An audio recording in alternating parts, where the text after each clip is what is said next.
नमस्ते दोस्तों, welcome back two unbreakable fitness. ये है 30 डेज कम्बाइंड चैलेंज का डे 14। दोस्तों, लेग फ्रैक्चर के साथ वर्कआउट करते हुए हमको 2 वीक्स हो गए। दोस्तों, आज हेवी वर्कआउट नहीं, आज है एक्टिव रिकवरी डे है। तो आज मैं आपको उसके साथ साथ बताऊंगा वार्म अप के बेनिफिट्स जो हम डेली करते हैं, स्ट्रेचिंग के बेनिफिट्स, एक्टिव रिकवरी क्यों जरूरी है और वर्कआउट ट्रेनिंग के ओवरऑल बेनिफिट्स। तो चलो शुरू करते हैं वार्म अप एक्सरसाइजेस और उसके साथ साथ उसके बेनिफिट भी समझते हैं।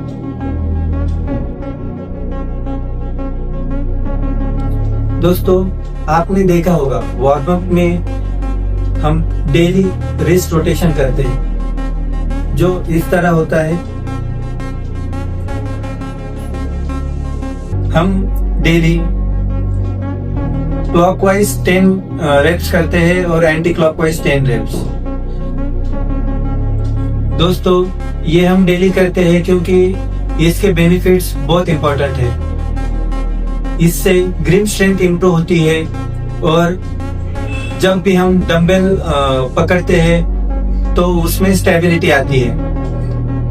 अल्सो ये जॉइंट्स लुब्रिकेशन भी इम्प्रूव करता है, जिससे हम जब भी ऐसा रिस्ट रोटेट करते हैं तो कोई लोगों को मतलब आवाज आता है उसमें हड्डियों का, तो इससे ये लुब्रिकेशन इम्प्रूव होके वो आवाज आना बंद हो जाता है। दोस्तों, हम जब भी वर्कआउट करते हैं तो उसके लिए ग्रिप स्ट्रेंथ बहुत जरूरी है, तो इसको कभी स्किप मत करो। अब आर्म सीजर्स, ये एक्सरसाइज चेस्ट और शोल्डर्स दोनों को वार्म अप करती है। ये एक चेस्ट ओपनर की तरह काम करती है और अपर बैक एक्टिवेट हो जाता है और इससे पोस्चर इम्प्रूव होता है। ये शोल्डर मोबिलिटी को भी इम्प्रूव करती है, जिससे फुल रेंज ऑफ मोशन मिलता है। इससे पेक्टोरल्स एंड डेल्टॉइड्स में ब्लड सर्कुलेशन बढ़ता है। अब आर्म सर्कल्स, ये एक्सरसाइज शोल्डर जॉइंट्स के लिए गोल्ड स्टैंडर्ड वार्म अप है। इससे रोटेटर कफ एक्टिवेट हो जाते हैं और इंजरी के चांसेस कम हो जाते हैं और डेल्टॉइड और अपर बैक में ब्लड फ्लो इम्प्रूव होता है और रेंज ऑफ मोशन भी बढ़ता है।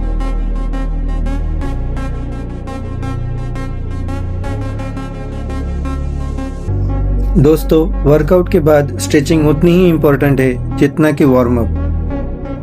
Daily neck stretching is very important. Neck में बहुत टेंशन एक्यूमुलेट होती है वर्कआउट के टाइम। नेक स्ट्रेचिंग से स्ट्रेस कम हो जाता है और नेक रिलैक्स हो जाता है, तो स्लिप भी बेटर आती है। तो नेक स्ट्रेचिंग डेली ज़रूर करें। अब spinal twist, spine health overall health के लिए बहुत इम्पोर्टेंट है। इस एक्सरसाइज से डिस्क हाइड्रेशन रहता है, जिससे स्पाइन फ्लेक्सिबल रहती है और इस एक्सरसाइज से लोअर बैक पेन से रिलीफ मिलता है।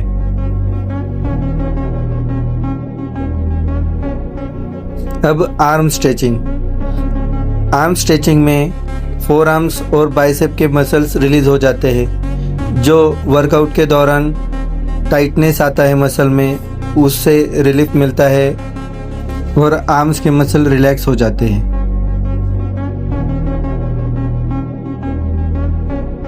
अब बात करते हैं वर्कआउट ट्रेनिंग के ओवरऑल बेनिफिट्स की।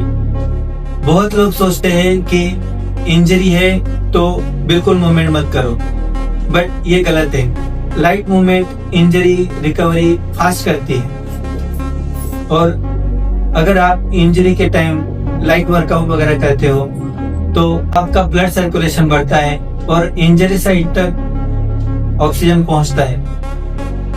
इससे मसल वीक होना स्लो हो जाता है, स्ट्रेस कम होता है, नींद अच्छी आती है और बोन डेंसिटी मेंटेन रहती है।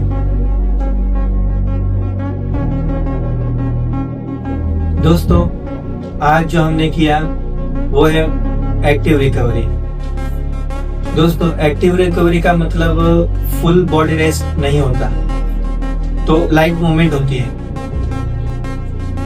एक्टिव रिकवरी की वजह से मसल सोरनेस कम हो जाती है और फ्लेक्सिबिलिटी इंप्रूव होती है, स्ट्रेस कम हो जाता है, नींद अच्छी आती है।